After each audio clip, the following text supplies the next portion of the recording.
everyone. Thank you so much for being here. My name is Andrew Masters. I'm one of the co-chairs of the Creative District. And I'm Virginia Wright, the other co-chair. Thank you, everybody. Yeah, thank you. Really, we just wanted to gather everyone together to say thank you. This has been a 4-year, 3-year? At least. Yeah. 3-year. Very intense for the last 2, especially. Exactly. 3 years of projects of everyone working together in order to have this designation from the state to have Burien as a creative district. Now we have accomplished that goal. So now the work begins. Washington State has created creative district designations for cities. We are, I believe, number 10 or number 11. There are 15 total. There are 15 total. But I think we may have been the 10th. Somewhere in there. Yeah. So what that means is that they have designated these areas in order to get state funds. Those state funds then we can start to use for marketing, for various other pieces. The goal is to promote creative industries within this area. And creative industries can be everything from the arts, performing arts, as well as businesses such as architects, wine stores, thank you Ryan, breweries, anything that is in a creative industry. So that's what we're looking to do, is continue to promote those events happening.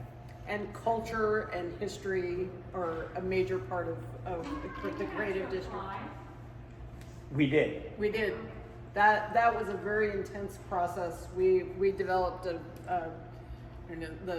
application is about 24 pages long, and we gathered all kinds of information from the community and within the committee and submitted that late last year, and were finally approved.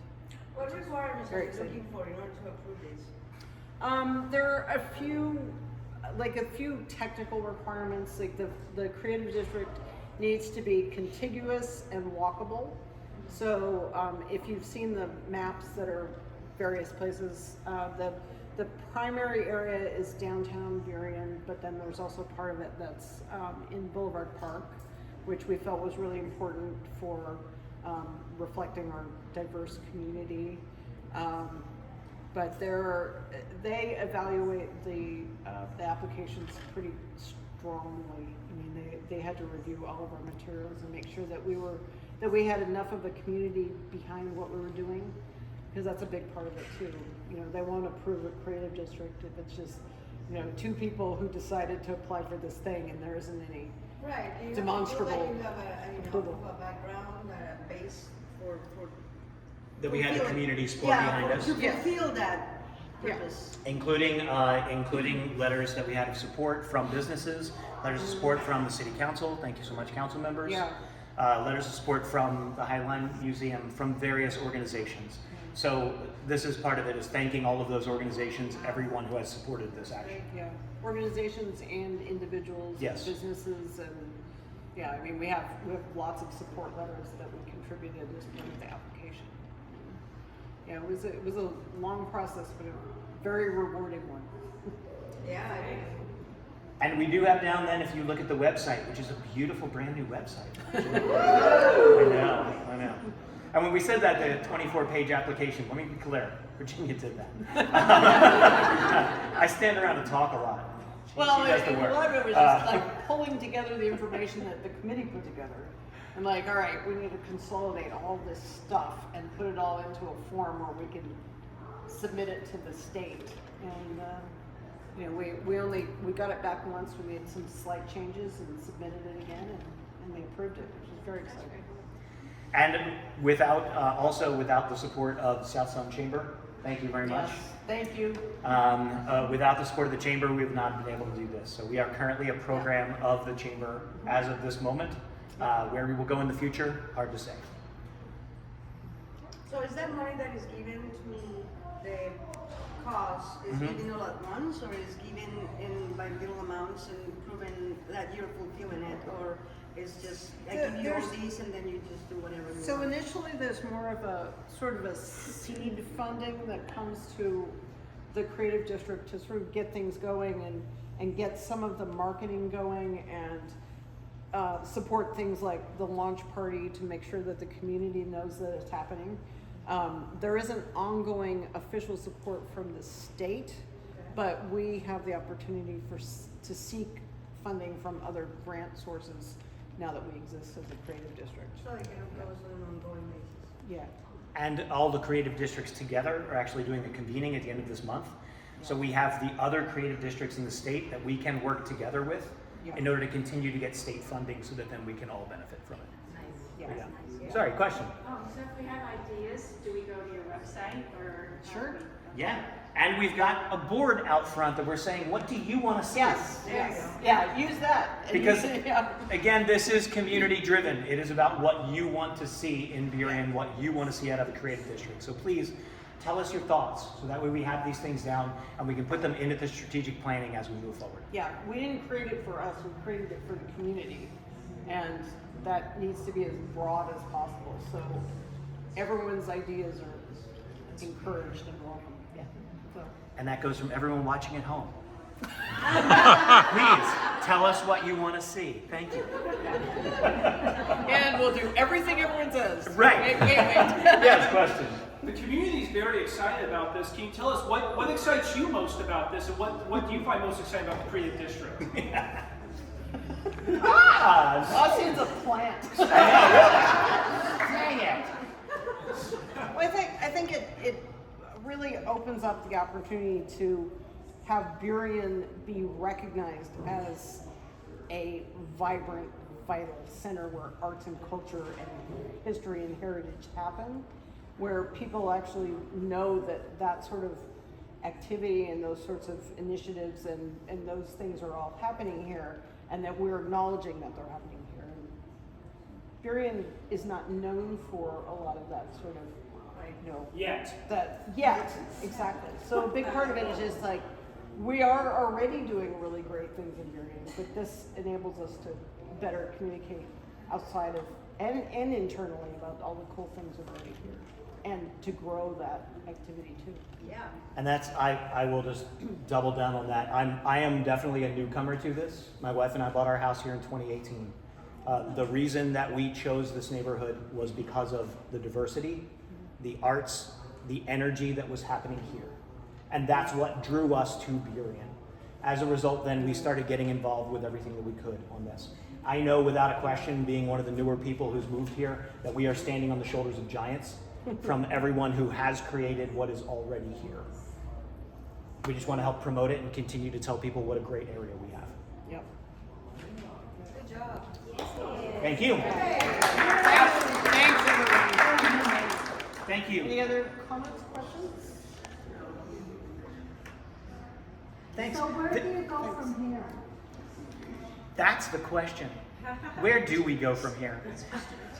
We do have a strategic plan that is on the website, so we have some long-range plans that we're looking at, things we would like to see happen in Burien. Now it's a matter of gathering the community together and seeing what else we want to see happen. And support, and like some of the things are really concrete. Like one of our short-term goals is to get signage alongside the freeways that identifies Burien as a creative district, which is something that all of the state's creative districts do at some point. So that's a big part of the marketing of the district, is making sure that when someone's driving up and down I-5, they see Burien Creative District, showing that. So that's just one example of the kind of things that we're doing to build awareness of the district. So, yeah. Yes. Sounds amazing. Love everything about it. I appreciate the chamber's work, and everybody that worked, but applying for it is really, really intense application. One of the things that I recently saw was our Burien Actors Theater is working on another project nearby. Yes. Is it going to be a collaboration for those type of capital projects, not just marketing projects that will support the arts, and to what extent, I guess? Yeah, well, we would certainly support that project. We would want to contribute as much support. We don't have direct funding to contribute to a project At this time. yet. Right.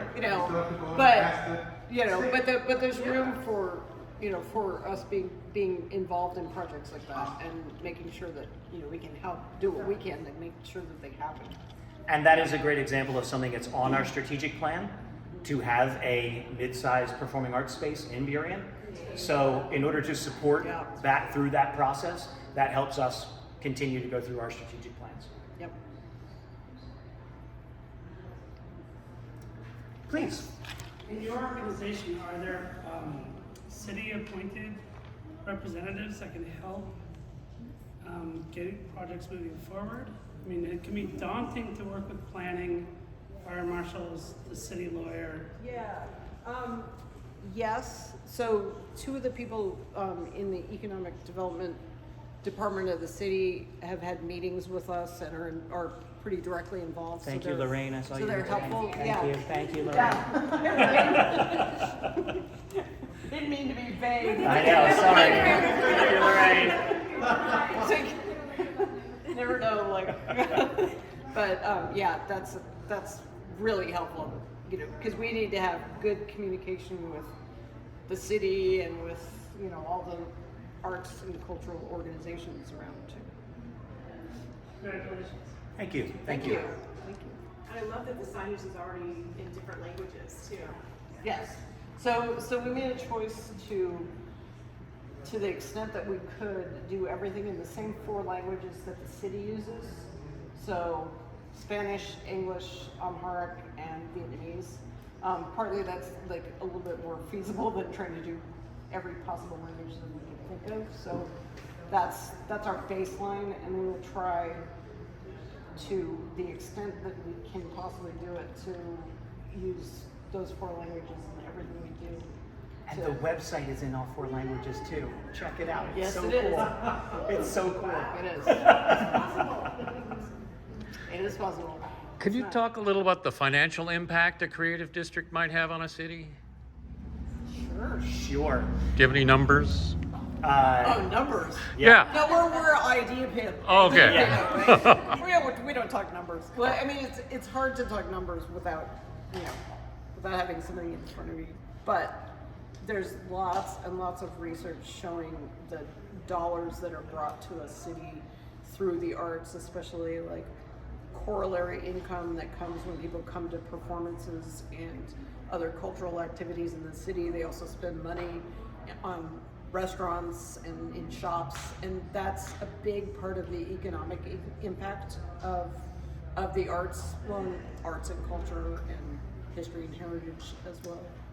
Bat Theater has a lot of that. I think when they Yeah. did their study in 2016, I think it was $33 that Yeah. people spend outside of the ticket costs or drinks that they spend Yeah. out in the community when they are coming to one of their shows. Those numbers updated to now from some of the theories we have from New York are up to They're higher. $38 Yeah. to $39 per person doing that. One of the latest studies actually, not just the economic benefit that this can provide, but also about crime. One of the pieces that just came out in New York recently was showing that in neighborhoods that have a strong arts presence, you're actually seeing a 17 to 18% reduction in crime. You're also seeing an increase in school grades for kids who are in middle school and high school. So correlations are incredible of what you can do in order to help the entire community. Yeah. That's what the arts can do. Yeah. Thank you, everyone. Yes. Have more tacos. Yes.